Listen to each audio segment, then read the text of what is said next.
Last week, CBC's investigative program, The Fifth Estate, dropped a year-long investigation about the roots of icon Buffy Sainte-Marie. The program unearthed a birth certificate from Massachusetts that cast doubt on her claims of being adopted and whether or not she's Indigenous. Well, those effects of that information are still reverberating. Our Truth and Politics panel weighed in. We spoke with Carrie Benjo and Niigaan Sinclair about it all yesterday. Carrie, Niigaan, thanks for being here. Almost a week now since this documentary came out. Niigaan, what's your take on these allegations? I think certainly, if anything, it's proven that the CBC needs a lot more support if they're going to be covering stories like this. The documentary created as many questions as it did provided answers, and the problem is that when you have a major well-funded news network, publicly funded news network, come in and create a hornet's nest in our community, we tend to start to fight amongst ourselves about the issue of what is the truth, and it's convenient for people who are not from our communities, particularly people who are well-funded and supported otherwise, just leave us in a bloody mess to continue to fight to ourselves about what the truth is. And so they certainly need a lot more Indigenous input and people standing beside them to help them with a story like this, to answer much more of the questions that they've produced. Carrie, the adoption of Buffy by Emil Piepot and Clara Starblanket, can you speak to what the significance of that is? Just going back to this whole hornet's nest, as Niigaan said, the adoption has never ever been a question. We've grown up with this news or this reality that this family in Piepot adopted Buffy. That adoption has never been questioned. I don't see anywhere where anyone has questioned that. That is what it is. What has been questioned, whether or not this actually makes her Indigenous and whether or not she was Indigenous. And that's the cusp of this whole debate. And that's what people are fighting about. And this idea of adopting is still a practice. It's practiced in modern day society.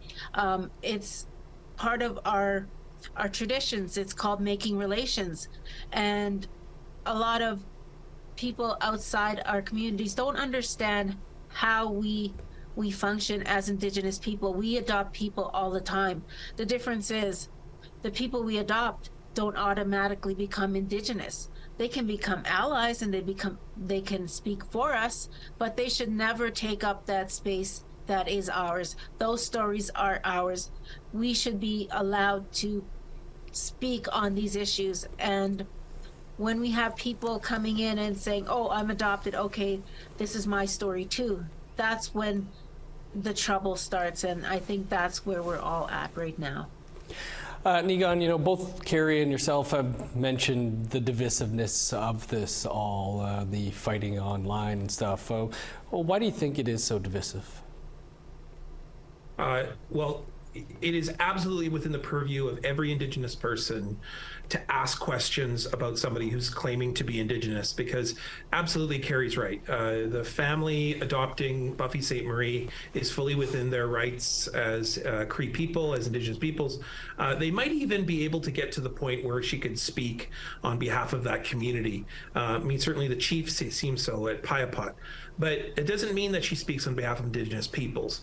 And that's the problem. The problem is that she has a massive footprint in our lives and is influential on all of us. And so we all have a right to ask questions. This is not a story we should be ignoring before the favor of other stories. This is a story that we have a right to ask questions about and to certainly have a debate about. Now, what has led to this general rancor and division online is that I think people are taking this personally, and they're also attacking personally. And that is really the concern here. And it goes into identity. So unsurprisingly, it's about personal choice. It's about the ability of one family to adopt another person. And it's led to a kind of big question is if we do adopt, if we do accept traditional customary adoption, which many of us do, it doesn't come without any obligations. That means that, for instance, Joseph Boyden was adopted by an Anishinaabe person. Does that mean that they get to speak on behalf of Anishinaabe communities?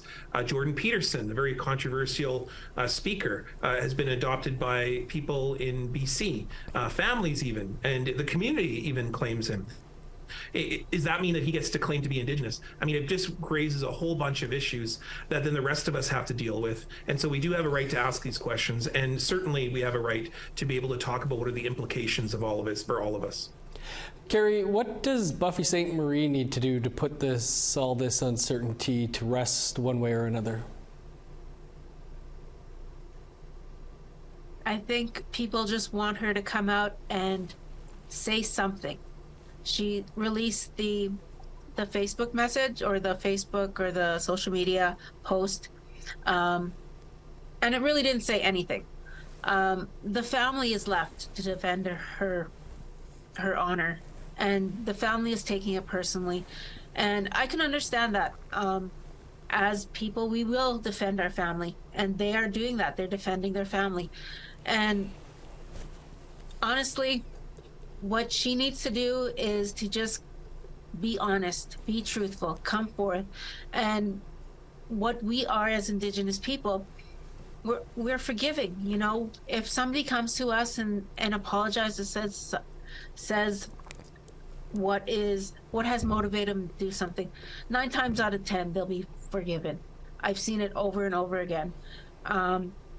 That's the one good thing about us and what we have carried is our kindness, and because that's instilled in us. And I think that maybe it's time for her to just step forward, come out and say something, but I don't know.